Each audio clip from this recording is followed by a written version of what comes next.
بسم اللہ الرحمن الرحیم نحمدہ ونصلی ونسلم علی رسول الکریم۔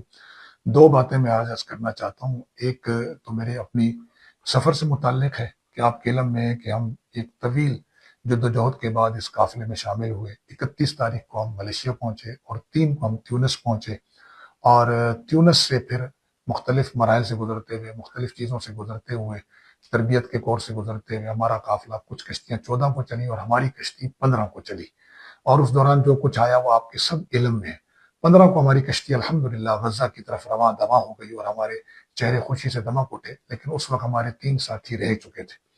پھر 20 تاریخ کو تقریباً سفر کے چھٹے دن کھلے سمندر کے اندر جب ہم مالٹا اور سسلی کے طوفانوں سے بھی نکل کے آگے پہنچے تھے، تو وہاں پر ایک اور ہمیں ایک پریشانی نے گھیرا اور ہماری کشتی کا انجن فیل ہو گیا۔ وہ پوری تفصیل بھی آپ حضرات کے علم میں ہے، اور اس کے بعد ہمیں ریسکیو کر کے جو ہے نا سیراکوزا جزیرے لایا گیا۔ وہاں ہمارے کچھ ساتھی تو واپس گھروں کو چلے گئے، لیکن میں، ڈاکٹر اسامہ اور ہمارے کچھ اور ساتھی وہ انتظار میں رہ گئے ہمیں دوسری متبادل کشتی مل جائے، لیکن 4 دن کے انتظار تک ہمیں کشتی نہ مل سکی۔ پھر مجھے پتہ چلا کہ لاذقیہ جو کہ ایک آگے ہماری بندرگاہ تھی، ہمارا قافلہ چونکہ چل رہا تھا، وہاں سے اس قافلے کو جوائن کیا جا سکتا ہے آرگنائزنگ کمیٹی سے مشورے کے بعد۔ تو میں بائی ایئر سفر کر کے لاذقیہ پہنچ گیا اور وہاں سے بھی ایک پیغام آپ حضرات کو نشر کیا، لیکن وہاں پہنچنے کے بعد دوسرے دن مجھے پتا چلا، انہیں بتایا گیا کہ نہیں، اب لاذقیہ کی طرف سے اور طرطوس سے اس طرف سے نہیں جائے گا قافلہ، بلکہ قافلے نے اب اپنا رخ بدل لیا ہے سیکورٹی وجوہات کی بنا پر اور دیگر وجوہات کی بنا پر۔ تو پھر میں نے دوبارہ لاذقیہ سے ان سے پوچھا کہ کیا ہو سکتا ہے۔ انہوں نے کہا آپ اٹلی یا یونان سے ہم کوشش کرتے ہیں کہ جہاں وہاں ہماری جو ایک کشتی 2 کھڑی ہیں مرمت کے لیے، ان میں سے آپ کو ایڈجسٹ کریں۔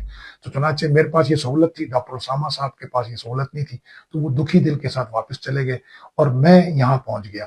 اور یہاں پہنچنے کے بعد آج رات مجھے پیغام آیا کہ آپ اس قافلے میں اس لیے شامل نہیں ہو سکتے کہ وہ کشتیاں قابل استعمال نہیں ہیں، لہٰذا ہم آپ سے بہت معذرت چاہتے ہیں۔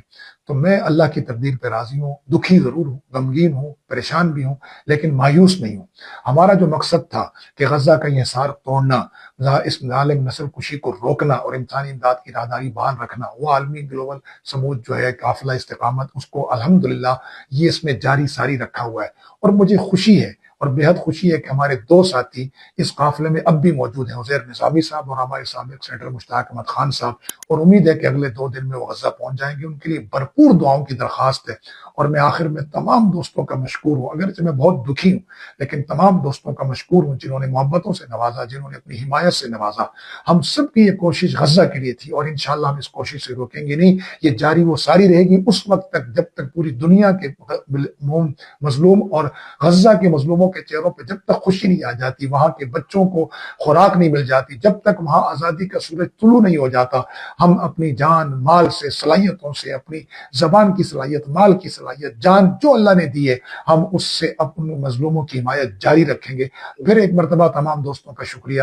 حسبنا اللہ ونعم الوکیل، نعم المولا ونعم النصیر، عسیٰ ان تکرہوا شیئا وہو خیر لکم۔ بسا اوقات آپ کو کچھ چیز بری لگتی ہے لیکن اس میں خیر ہوتی ہے، اللہ ہمارے لیے سفر میں خیر فرمائے۔ تو یہاں سے میرے سفر کا اختتام ہوا، لیکن ایک نئے سفر کے عزم کے ساتھ۔